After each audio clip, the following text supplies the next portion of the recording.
Operation सिंदूर की मार को पाकिस्तान ने स्वीकारा। बांग्लादेश में हिंदुओं पर फिर हुआ हमला। यूएस इजराइल से एक साथ भिड़ने को तैयार है ईरान। तारिक रहमान ने भरा पर्चा, अब बदलेगा खेल। सोमालीलैंड को लेकर नेतन्याहू को मिली धमकी। नमस्कार, मेरा नाम है शालिनी और आप देख रहे हैं द न्यूज़ 15। स्वागत है आपका हमारे खास प्रोग्राम दुनिया के हालचाल में। चलिए नजर डालते हैं बड़ी खबरों पर विस्तार से। पाकिस्तान साल 2025 को कभी नहीं भूल पाएगा। इस साल भारत ने आतंकवाद के खिलाफ कड़ा जवाब दिया, जिसकी चर्चा पूरी दुनिया में हुई। 25 अप्रैल को पहलगांव में हुई आतंकी हमले में 26 निर्दोष लोगों की मौत के बाद भारत ने 7 मई को ऑपरेशन सिंदूर शुरू किया। इस अभियान में पाकिस्तान और उसके कब्जे वाले कश्मीर में आतंकी ठिकानों को निशाना बनाया गया। शुरुआत में पाकिस्तान इस हमले से इनकार करता रहा, लेकिन समय के साथ सच सामने आने लगा। पाकिस्तान के उप प्रधानमंत्री इशाक डार ने स्वीकार किया कि 10 मई की सुबह भारत ने नूर खान एयरबेस पर हमला किया था। उन्होंने ये भी कहा कि भारत ने 36 घंटे में करीब 80 ड्रोन भेजे, जिनमें से 79 को रोक लिया गया, जबकि एक ड्रोन से सैन्य ठिकाने को नुकसान पहुंचा और जवान घायल हुए। वहीं राष्ट्रपति आसिफ अली जरदारी ने बताया कि ऑपरेशन के दौरान उन्हें सुरक्षा के लिए बंकर में जाने की सलाह दी गई थी, लेकिन उन्होंने मना कर दिया। उनका कहना था कि नेता बंकर में नहीं, मैदान में खड़े रहते हैं। 4 दिन चले इस संघर्ष के बाद 10 मई को सीजफायर हुआ। भारत के एक्शन का असर ये है कि पाकिस्तान आज भी डरा हुआ है और LOC पर अपनी एंट्री ड्रोन सुरक्षा को तेजी से मजबूत कर रहा है। तो वहीं बांग्लादेश में अल्पसंख्यकों को, खासकर हिंदुओं के खिलाफ हिंसा लगातार बढ़ती जा रही है।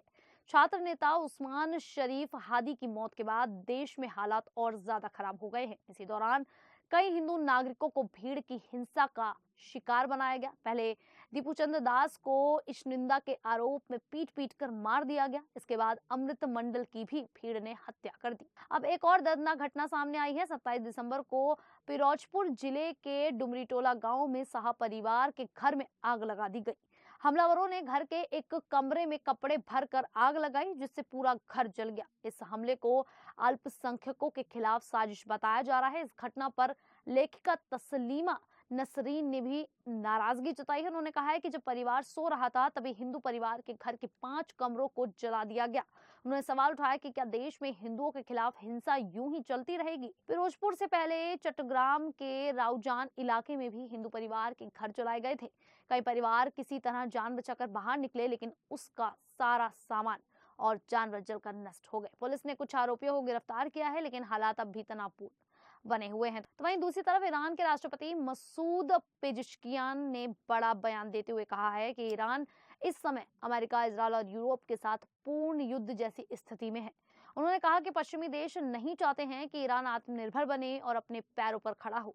ये बयान ऐसे समय पर आया है जब इजरायल के प्रधानमंत्री बेंजामिन नेतन्याहू अमेरिकी राष्ट्रपति डोनाल्ड ट्रंप से मिलने वाले हैं और ईरान पर हमले की योजना पर चर्चा कर सकते हैं। पेजिशकियान ने कहा कि मौजूदा हालात 1980 के दशक में इराक के साथ हुए युद्ध से भी ज्यादा मुश्किल हैं। उस समय दुश्मन साफ था और मोर्चा तय था, लेकिन अब ईरान को हर तरफ से दबाव में लाया जा रहा है। उन्होंने बताया कि ईरान को आर्थिक, राजनीतिक, सांस्कृतिक और सुरक्षा से जुड़ी समस्याओं का सामना करना पड़ रहा है। ईरानी अधिकारियों का कहना है कि इन सब के बावजूद देश पहले से ज्यादा मजबूत है। उन्होंने चेतावनी दी कि अगर अमेरिका या इजरायल ने हमला किया तो ईरान और कड़ा जवाब देगा। वहीं अमेरिका का कहना है कि वह फिलहाल सीधे सैन्य कार्रवाई के बजाय प्रतिबंधों और कूटनीतिक दबाव के जरिए ईरान को रोकने की कोशिश कर रहा है।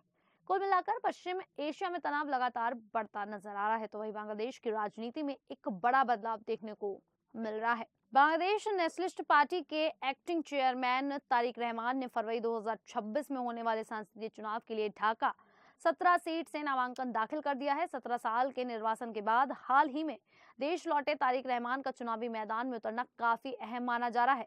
तारिक रहमान पूर्व प्रधानमंत्री खालिदा जिया के बेटे हैं। वे 2008 में राजनीतिक मामलों और दबाव के कारण लंदन चले गए थे। शेख हसीना सरकार के गिरने के बाद उनके खिलाफ दर्ज सभी केस खत्म हो गए, जिसके बाद 25 दिसंबर 2025 को वे परिवार के साथ ढाका लौटे।